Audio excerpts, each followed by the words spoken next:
Welcome to the Higher Ed AI Lab podcast, where we explore how AI is reshaping the future of higher education. I'm your host, Suraj. I'm a recent MBA grad from UC Berkeley with a deep background in the social impact space. As a former TA and someone working in AI, I'm fascinated by how it's transforming education and shaping future generations. Today, we have a very special guest in episode number 1, a first guest today, who's dedicated their entire career to empowering students through literacy and equity. They've worked across higher education, K through 12, shaping how we think about inclusive learning. They're an award-winning author, a passionate advocate for equity in education, and the director of English and Humanities department at National Louis University. They've been at the forefront of figuring out and integrating AI into the humanities curriculum. So let's give it up for Dr. Ebony Wilkins. Thank you for having me, Suraj. It's a pleasure to be here. Yes, thank you so much for coming on. And before we jump into the questions, I'd love to kick off with the first one on if you can tell me something good, anything you're grateful for from today or this week. That's a great question. Thank you. I am grateful for the opportunity to keep learning and to learn really all around me, learn from my students, learn from new networking opportunities. Most educators, we like to say we're lifelong learners. And so every opportunity just to learn more and to contribute where we can has brought me a lot of joy. Especially during these times. So Yeah, I am grateful for all of the opportunities just to connect and to learn and to grow. So I love that. I mean, I think yeah. that's a perfect segue into what I'd want to ask you next is, what has been your latest learning with regards to artificial intelligence? How are you staying abreast about all the updates? That's a big question. I have been learning as much as possible. Yeah, um, as I understand these large language models evolve every single day. yeah, So it is very difficult to keep up with what's out there. Um, I have taken a prompt engineering course. I have been leading a team. We're creating a reading and writing assessment tool to help students engage with AI in the most ethical ways possible, right? Um, and I have been talking with colleagues who are also doing similar work. I think it's been definitely eye opening. Um, there's so much to learn, yeah, and we have to learn it very, very quickly on top of all of our other projects and learnings. So, this AI has kind of taken the forefront, kind of jumped ahead of most things that we're working on, right? So, I have just been trying to keep my head down and just learn as much as possible, right? yeah, It's very difficult to get in front of students and teach them when we don't know yet ourselves. So we're learning with our students, which we should always be doing, yeah. right? So this has given me another opportunity to learn right alongside my students. I love that. I Yeah, it's really interesting. I think often being on the student side, you don't. Um, it's sort of the assumption is that the teacher and the professor kind of knows everything, Mhm. and they're the person that's transmitting the knowledge to you. But it's fascinating just to hear that perspective, right? Of things being so new or in development, and that everyone is having to learn together and figure out what things look like.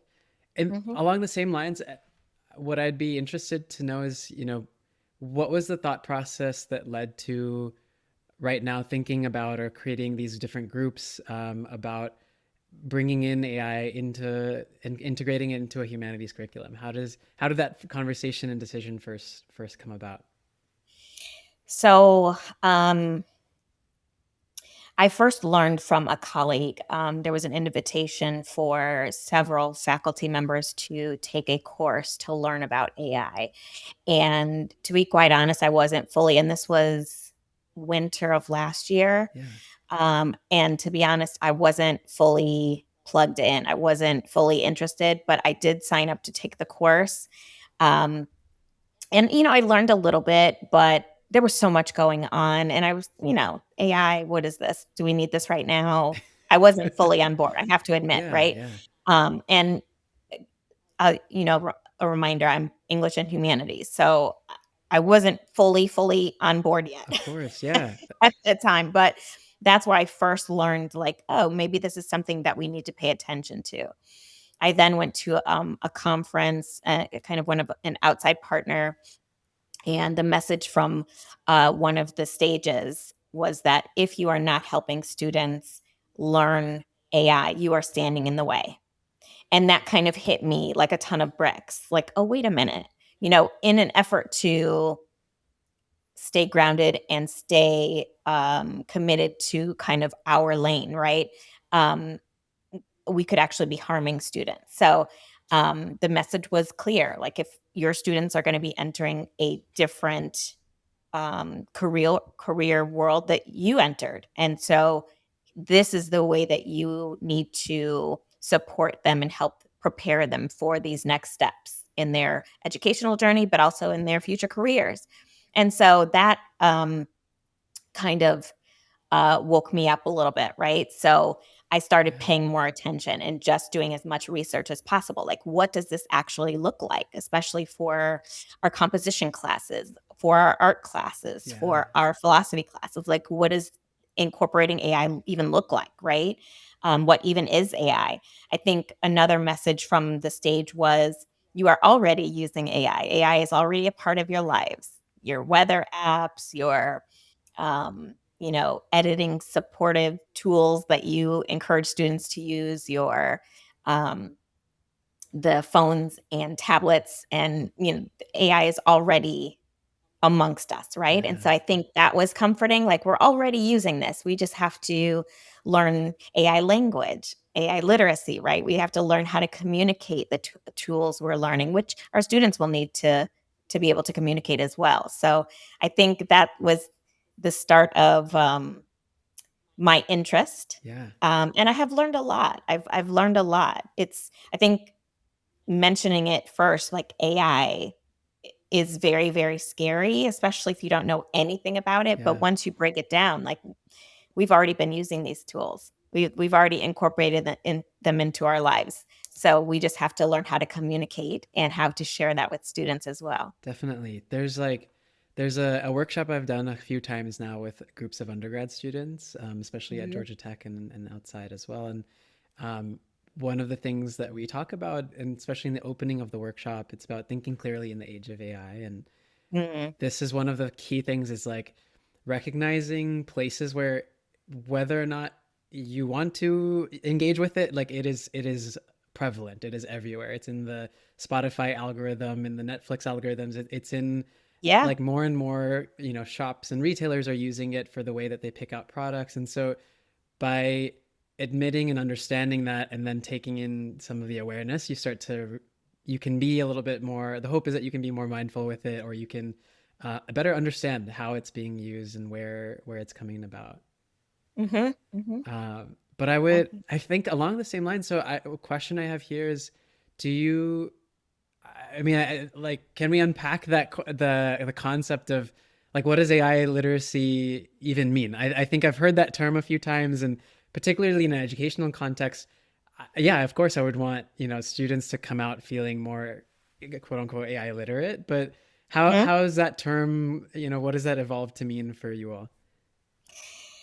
Currently, for me, and I think we could probably all define this a little Yeah, differently, but to me, it means being able to communicate, um, orally, written, electronically, being able to communicate the tools that you're learning, being able to communicate what they are, how you're using these tools, um, and being able to ideally teach others and share with others about your process, right, of creating and thinking. I like to I think it's really important that we think of AI as a tool and not a replacement for our creative processes. And so I think being AI literate means I'm aware of um, I'm aware of these large language models, right? And mm, here's how I'm incorporating that into my creative and critical thinking process. yeah, Um, Yeah, Yeah. I think to me, that's what it is. I think that touched on a really good point there of like using and not replacing, and Hmm. how do we use these LLMs or just tools in general in a way that makes sure that they're enhancing and kind of furthering the educational process as opposed to Hmm. undercutting it. Hmm. This is something I've seen across different faculty in different universities, but something, I guess, a concern that's come up again and again of, either quality of writing being super poor because people are using these in their essays, or, questions around plagiarism or concerns of people using it without citing it. And I'd love to know, you've mentioned it a little bit about, thinking critically about what's the future of comprehension and reading and composition, like you mentioned. How are you navigating that tension between AI use and evaluation and thinking? Very carefully. um, there, I think that is the bulk of the concern from faculty, I'm right? sure, Are the yeah. number of plagiarism cases that um, we're seeing. N- One, it's trying to identify, is this original thought? Is this original writing? Or is this AI supported writing? Or is this AI replaced? Is this fully AI? I mean, it's a delicate dance, right? Because the tools, again, evolve every single day. So, Yeah. and the models are learning from us. So the models are um, ideally there to support our creative and critical thinking processes, but they're also learning and evolving, and it becomes more difficult every day to determine whether this is original writing or whether this is a replacement or a duplicate, Yeah. or so that it's a very, very delicate dance right now. I think the best way to go about it is to explain to students what tools are available to them, but also to continue to encourage students to use their voices. I think I most of my students are first year students, so they're just out of high school, Yeah. and the writing requirements are very different from high school, and so I think encouraging students to have confidence in their writing voices and what they are able to produce on their own is really important. So we're trying to send that message as well. Like, we want to hear your voices. We Yeah. want you to be creative. It's okay in this space to um, you know, think independently and to be creative and to think critically and to um, be as authentic as possible. Share your stories. I think that message is important. Yeah. And then um, at the same time, we want to say, here are all the tools that are here to support you as you're sharing your authentic experience and your stories. And so I think if we're communicating that to students, like, your voice is enough, but here are these other tools here that are available to you if you would like to use them. And again, it's your voice is what we're looking for. Explain to us how you are using these other tools to continue your message, right? Yeah. I think um listen, the demand for productivity and speed of product and output, it just increases for all of us Yes. every year, Yeah. every position. And so I think for my first year students, they're dealing with a lot. They're navigating being a new adult. They're navigating having all of these new responsibilities. They're navigating their work life, their family life, all of these outside political factors. They're Yeah. navigating a lot, right? Always, but especially now. And so I think Yeah. the um the maybe pull to do things as quickly as possible, no matter what it looks like, Mm. is very understandable. Yeah. So they want to meet our expectations. They want to meet their own expectations. But if we those of us who have been adults longer than my first year students, we know that a lot of that is not realistic. I Yeah. mean, we're not going to be able to produce always and constantly and more and more and more and more and more, right? So we're all doing the best we can. So I think students, when they hear, here's a new tool that I can use, ooh, that'll cut, yeah, I don't have to spend 6 hours writing. I can spend one. Let's do it. Yeah. I mean, it makes sense, right? They're making choices. So I think that's a long way to say, I think we explain to them that no matter how long it takes, we want your authentic voice. Your voice is enough. Here are some tools that will help you get to the product that we're looking for, right? But it'll help you it should help you also examine your process along the way. And that's the goal, is to be as authentic as possible Yeah. and be able to explain the tools that you use to get to that place.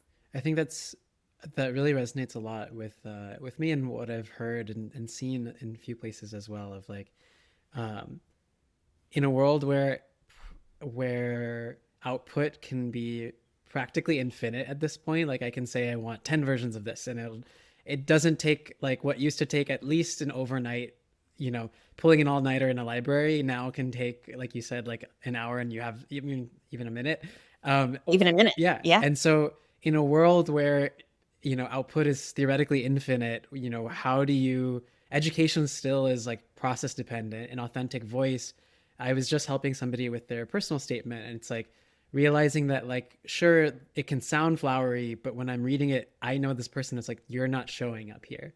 Right. And Hmm. ultimately, like, writing, like, you still need to do the thinking and the reflecting and the Hmm. deciding of the words that most reflect you in order for Hmm. this to be your work. Hmm. And so I'm seeing the shift more and more, maybe particularly in writing as well, around like having to shift away from just the output being the focus, but more towards the process and the Hmm. understanding. Hmm. Um, but I'd be interested, like, is there a way that you've seen AI being used that has excited you about, or that you're like, oh, this is interesting and this is a specific use case to look into? I love learning, so I think it's all interesting. Yeah, I mean, I like to um I'm at the place where I'm comparing the LLMs. Like this LLM is the output, the writing is fantastic. yeah, This output, the writing is very robotic and inauthentic. I can tell the difference. So I'm the prompt engineering course taught me how to create prompts, but also to like identify which prompts will work for which like large language models. And so I'm kind of at that place where I'm yeah, like looking between them. So that's very interesting to me. Um, I think um, helping students to, I don't know that I think it depends student by student whether they're ready for that conversation yet. But I think um, I'm just thinking about how we introduce this to students. I think it's so important to, as much as we're intrigued by all of this new technology, I think it's important to always come back to like our students and their voices and their stories and their experiences. The LLMs aren't going to know that. If they use the same LLM, the output will the chatbot will remember mm, parts of our stories, right? And it will start to build like a portfolio or a story for us. So it will remember some things, but writing and communicating and sharing your stories, you're right. You can tell that there is um, an emptiness yeah, um, when you rely too heavily on the chatbot. So I think as long as we're communicating that to students, um, that's kind of the sweet spot. I think that's where the bulk of our like lessons will be for a while and should be really. Um, I'm finding it really interesting to not only compare the LLMs, but also to find ways to center students and human voices yeah, and human stories. So I think as much as we can stay there while learning, I think that's going to be the goal. Because the LLMs are not supposed to replace us. Yeah. Um, they're supposed to be a support for our learning. And um, robots, they can't, the chatbots are not going, they're not supposed to replace us. Yeah. And if we handle them and use them as supports appropriately, that won't happen. Yeah. Ideally. Yeah. Um, yeah, we'll see, right? We'll see. With bated breath. I mean, I think about, I mean, we've seen iRobot, right? So I don't know. I hope, Oh my gosh. but Yeah. it's yeah. No, part of the reason why, honestly, that I really wanted to have you on, especially as one of our first guests, is I think it's a really, this is a really tricky, it feels like a really tricky topic, right? I think the moment anyone thinks English or humanities and they think about ChatGPT, LLMs, they're thinking, oh no, why would you want these two to mix? Right. And I think I remember in our first conversation, um, something that really stood out to me was like the approach of like you've been in this space, like you've been an educator and teaching English to children and to adults, and so it's like you understand the importance of reading and reading comprehension and cultural literacy as well. And yet there's a little bit of you that's like, it's what I really appreciated was like not being afraid of learning more about the tool and learning and like diving deep into it and making sure that students are feeling prepared for the quote unquote world outside, like real world outside of college. Mhm. Um, Something I'd love for you to talk a little bit more about is I think you've mentioned this in one of our previous conversations, but around how we've handled how education's handled different technology shifts in the past. I think um, the internet and how you might see some parallels here. Yeah, so I remember, I'm aging myself a little bit, but I remember dial-up internet. I remember, so when I was in college, I didn't walk around with a cell phone. We had to go back to our rooms to check our voicemails if we wanted to connect with friends That's wild. and meet up at a party. Like we had to run back home, check the voicemail, and then find out where everybody was, and then we meet. You know what I mean? Like, so I remember. I know to you that sounds crazy. But Yeah. there was a time when we didn't have personal laptops, when we didn't have cell phones, when we didn't have access. We had to sign up for our time in the computer lab. If we had a paper due, we had to make sure we got to the lab, typed on the computer, printed the paper before the deadline, right? So Yeah. um, I remember um, being hesitant but excited about the opportunity to like not have to go through all those steps. Oh wait, I could just have a computer at home. Fantastic. How do I make this work?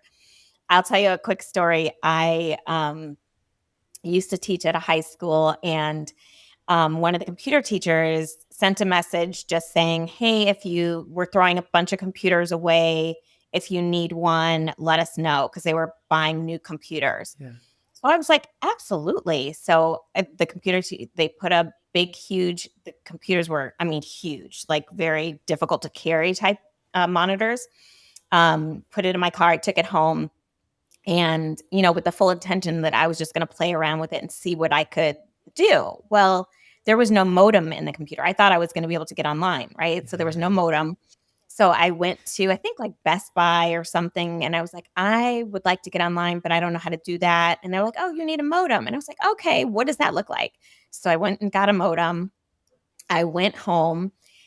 And for an entire weekend, I followed the instructions. Took the computer apart. I put the modem in.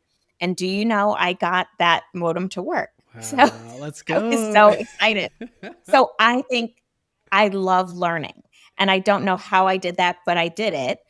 And so I think I tell you that story because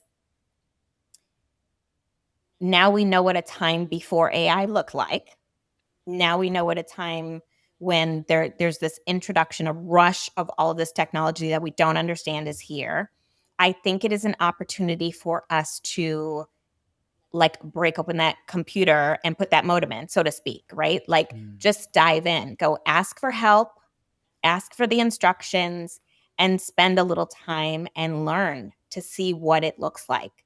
Um, you know, initially I was super hesitant because I'm Yeah. thinking English and Humanities, we don't want students using these tools. That's like defeats the whole purpose, but it doesn't. I think it really can be a support for helping students have access, helping students communicate their stories, um, helping students juggle all of the responsibilities that hit them as soon as they turn 18. I think it can be a support. It can be yet another way of um, just jumping all the way in. I mean, um, I remember a time before, you know, any technology, and not that far back, not that old. But Yeah. I remember the legwork. I remember the steps that we had to take that students no longer have to take. And one day, like your daughter, like Yeah. one day our next generations, they're going to take even fewer steps than we had to, but they're going to be creating and they're going to be thinking critically, but just in a different way than we did. Yeah. Right? So I think rather than shying away, I think it's an opportunity for us to learn and it's an opportunity for us to jump on board. I think the biggest kind of thing I go back to is the change is happening anyway. Yes. And often change is uncomfortable, right? Yeah. Especially when you're comfortable, the you have kind of a set way of doing things that you're comfortable with. And I understand that, but the change is happening. The tools are here. Mhm. The LLM creators are creating and the models are just it's hard to even Keep up. Yeah. comprehend, Yeah. right? But the best we can do is jump on board and just learn as much as possible, whether we decide to use them or not. I think we often forget the part of the conversation where students are like, yeah, we know that these tools exist, but I'm going to pass. And that's okay too. Yeah. I think the goal is just the awareness and the education part that is the key. Yeah. Thanks so much for sharing that. I think Yeah. it's I think important, and it's nice to hear you just share it. Like it's not too long ago that like we've seen massive shifts of right of Massive shifts. in a Absolutely. higher education context in which there was no internet. And like when I went to Georgia Tech, like I can't imagine what that experience would have been.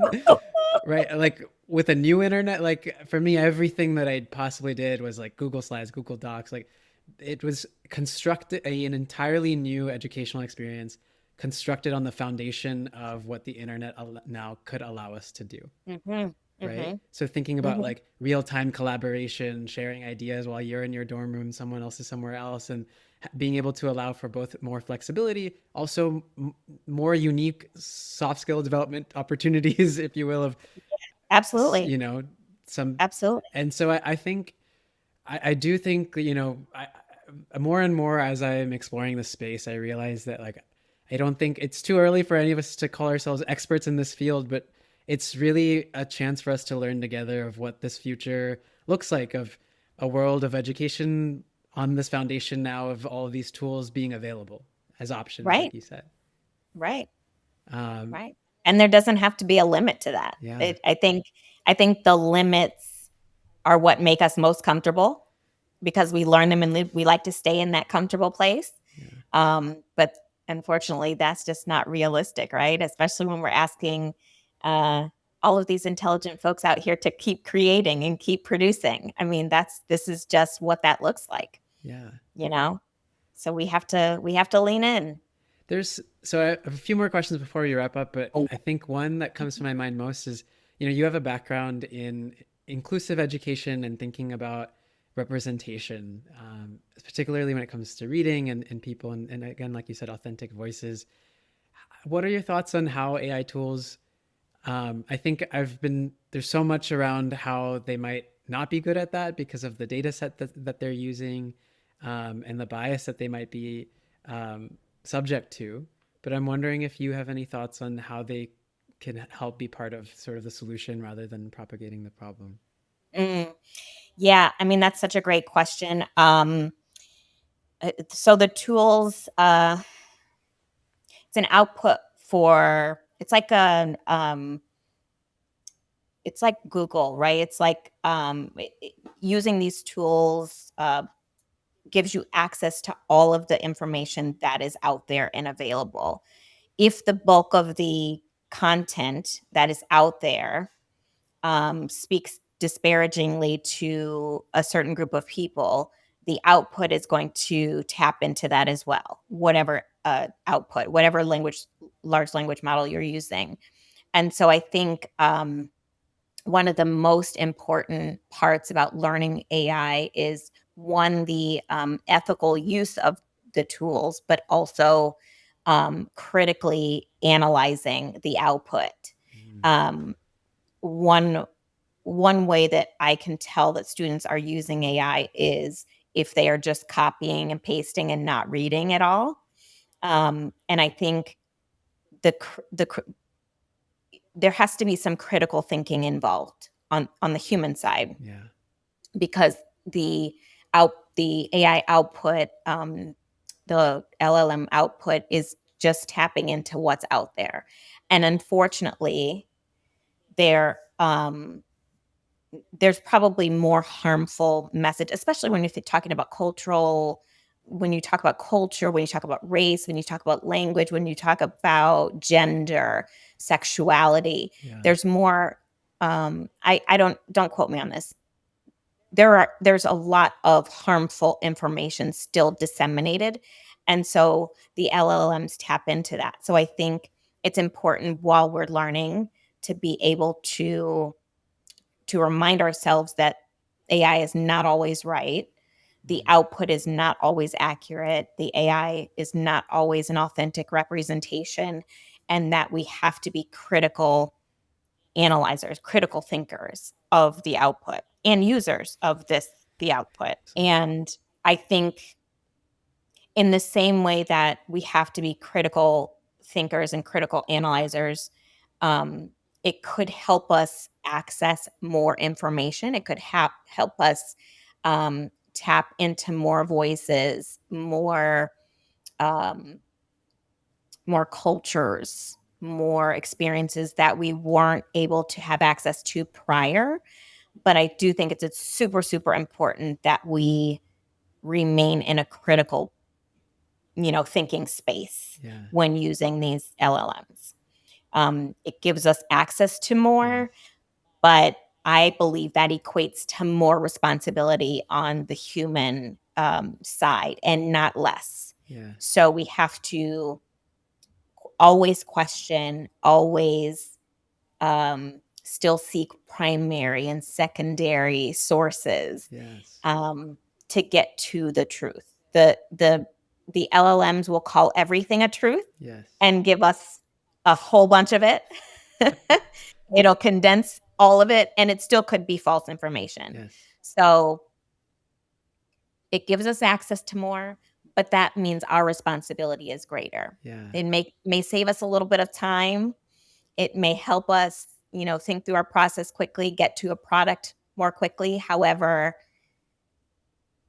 it's our responsibility to identify what's accurate and what's true information, um, always. And I think it means greater responsibility on our part, for sure. That's so, yeah, so well said. Absolutely. Like that really, I think there's a lot to just sit with there too. I think like, yeah, thank you for sharing that. Like anything else, it is a tool, and it's the way that we're using the tool that can have implications.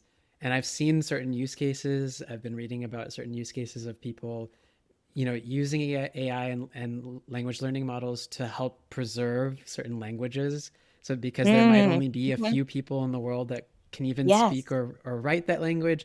And so right. being able to preserve a language, and at the same time it could also be used to create what we're now seeing as like AI slop on social media of just endless content that's generated that seems like it's something, but actually is saying like nothing, Yeah, right? right, right. Yeah, It to that point, the language, the preservation of the language, so important for current and future generations. But there has to be um, at least one person who speaks that language who can, yeah, look through the output and make sure it's all authentic. Or accurate. I have I've used ChatGPT and the output was absolutely not correct. And so I've, adjusted my prompt, but I also gave feedback like this is actually not correct information. And the chatbot will say, "Oh, okay, no problem. Let's try this." yes, So yes, I mean that's a perfect example, the language preservation. yeah, The output will the thing about the output, it no matter what tool you're using, it'll always give you something, yes, but you have to be able to identify whether that's addressing your prompt or getting to the heart of the truth that you're looking for, right? yeah. Um, yeah, it's a That's very delicate dance. Going back to your very first question. yeah. No, and I think it's exactly like you said it. And I think honestly, more and more I'm seeing like that is a crucial place for educators, right? To play the role of the same way that we might have broken down and looked at certain sources in a class about this author versus that author. Or I remember in some of my international affairs classes and reading groups, like looking through some of the methodologies and being like, what's being critical about, just because it's published in a paper doesn't mean that the research design was perfect, right? So that critical Correct. lens is now a place. Now we have to even more of a need to learn and refine that critical lens, because now Hmm. you've got output that if you say like don't respond to this, it will still respond to this, right? It is an Yeah, absolutely. it is an a never ending, always responsive chatbot, and so Right. Right. which has implications, right? It's Sure. not always going to be correct for sure. I like to think of it as it gives us more information to work with. It gives us more material to introduce into the classroom. Let's take a look at um, our assessments, pull out your rubrics. Let's analyze what this chatbot just gave us. Is this the information we were looking for? Like, that's a place of learning, Yeah, right? That helps students understand where they're being assessed, how they're being assessed, but also it gives them content to compare yeah, to, right? And now create your own and see what the differences are. That gives us a whole new conversation, yeah, which I mean, we do a little bit of that already using um, sample essays, sample compositions, for example, sample final projects, right? But we could ask a chatbot, give us, certain prompt. We type in a certain prompt.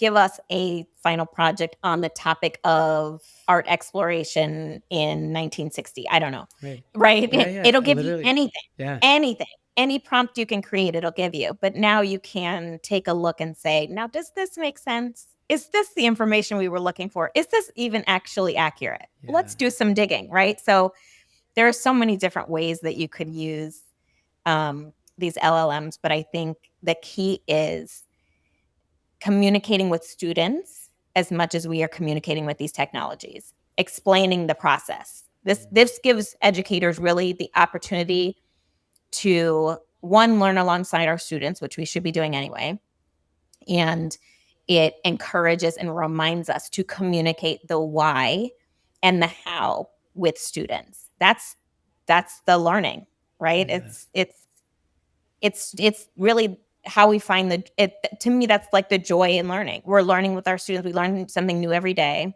We learn a new way to present information and to analyze information, and we are learning new ways to create and communicate. I mean, I think that's the sweet spot. absolutely. Oh, I Mhm. love that.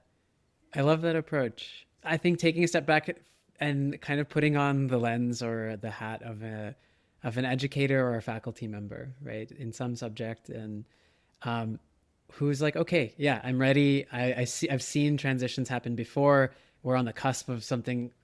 We're in the at the beginning stages of a world post AI, like, and they want to start integrating it maybe into their curriculum, but they're feeling a little overwhelmed. Like, what would you say is step number one, maybe for them to go through that process? Step number one, I believe, is opening the lines of communication with students. Um, Having a conversation about what is AI. Like, start at the beginning. What do we think this is? What does this look like? How are we already using this? How do you feel about it? Here's how I feel about it. Um, the last time I taught a composition class, we talked about what is AI and what is this? How can this be useful to us? Do we need to use this? Why would we need to? And the conversation was amazing. Some of the students said, "I'm not interested. I don't need it." Yeah. And some students said, "Well, I can kind of see, I don't really love writing. I can see how, helping me when I get stuck, that a tool could help me jog my thinking." And that conversation was really meaningful because then it became less about trying to sneak it past Dr. Wilkins. Yeah. You know what I mean? And more about, "Hey, Dr. Wilkins, I'm running behind. Here's how I'm thinking about using this. Here's how I'm thinking about using ChatGPT for this certain project." Yeah. And I'd be like, "Oh, actually, that could work, but why don't you think about using it in this way so that you can still adhere to the expectations of the project, still save you some time, but still give you some creative license as well." So I think opening the floor is in the classroom. I say open the floor means open the conversation in the classroom, because I think once students understand that we are experts in our fields, but we are not expert in this field. We are learning with you. And I think it becomes a shared understanding. Like, let's explore this together versus how do I sneak this past my professor at 11:58 before my project is due. I mean, it kind of reshapes their thinking, but it also incorporates us all into the same conversation. Like, Yeah. that's the goal, right? Um, so I think that's step one. Step two is acknowledge the discomfort, acknowledge the reasons why you feel this is not a good idea, and then lean in anyway. Lean into the learning. Yeah. Spend time before you completely shut it down, just spend time learning. Um, Once I told you in the beginning I was very hesitant and kind of dismissive, but once I started learning like what this could look like and how this could be a tool that enhances my creative process, my output, how I spend my time. Once I figured out, like, this is just like the internet. This is just like that big, huge phone that I used to carry, or, the big, do you remember Saved by the Bell? Are you too young? You remember? Just a little. Yeah, okay. Zach Morris in Saved by the Bell, he used to have this huge, like, suitcase phone, Yeah. this phone you'd pull out. So I remember all of these transitions, right? And now we're walking around with tablets and cell phones and internet, and now we have these AI tools. So the change is always going to come. Yeah. And so I encourage faculty to explore, just keep learning, um, rather than saying no, because one of the fears um, is these robots could replace us, and that's a very real fear. Mhm. I mean, that's a very real thought. So it's less. I'm not diminishing or not acknowledging the real, very real threat, right? But I like to frame the approach just as a new opportunity to learn. Like, I don't want to be replaced, so let me learn about this. Yeah. Let me see how I can add this to my toolkit, right? And so that's the recommendation I give to faculty. I understand the hesitation. I understand the fears. Part of our role is to learn as much as we can and then communicate and work with students to help them get to the next place, right? Help them to explore and grow. Like, higher education is all about providing safe spaces for students to explore Yeah. and to grow and to enjoy that process. Yeah. Um, and I think faculty we should be doing that too. Yeah. Like, I want to have fun. You know what I mean? As I love being a professor. I love being Yeah. the director of a program. I have fun doing this work because I get to keep learning and I keep exploring and keep growing. So Wow. that's what I would encourage for faculty. I understand the hesitation and the fear, and there is a very real possibility we could one day be replaced. However, it's not today. Yeah. So today, let's spend time learning, Yes. and figuring it out how to um, embrace the change. Yeah. Yeah. Absolutely. Oh, thank you so much, Dr. Wilkins. It's been lovely and I think refreshing to hear this perspective of course, like we don't know it all, right? There's so much Yeah. that we're learning on a day-to-day basis, but I Hmm. think something that really stood out to me about your perspective is one of, this isn't your main field. Like you're not a PhD in machine learning. And so Right. but Right. but you're and it's acknowledging the fear, acknowledging the hesitation.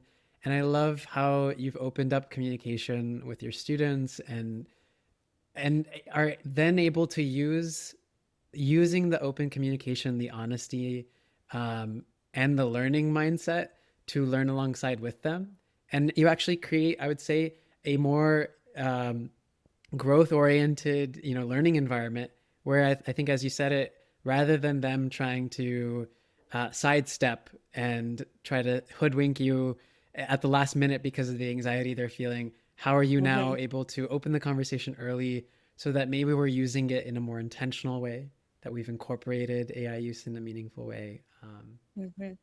But yes, I know we're approaching time, and I just wanted to say thank you so much for sharing your perspective and for Yeah, of being course. our first guest. Before Be- before I close out, Sure. I would love to ask just one question of sort of I'd like to keep it as a running question that we end on. Hmm. But what is one piece of advice that someone told you on your journey that sticks with you today that you still think about? First of all, thank you so much for having me. It's been such a pleasure, Suraj. I really appreciate the opportunity to share. Um, I write children's books. And so I think the best piece of advice that I have been given is to trust my voice. And so I would encourage everyone listening to trust your voice, and to do not be afraid to share your story. It's very important. It changes lives. Your stories can change lives. So trust your voice. Trust your voice. Hmm. Wow, I love that. And it goes back to what we talked about, authenticity. And Authenticity. yeah, Hmm. well, Thank you so much for having me. yes, thank you so much for coming on.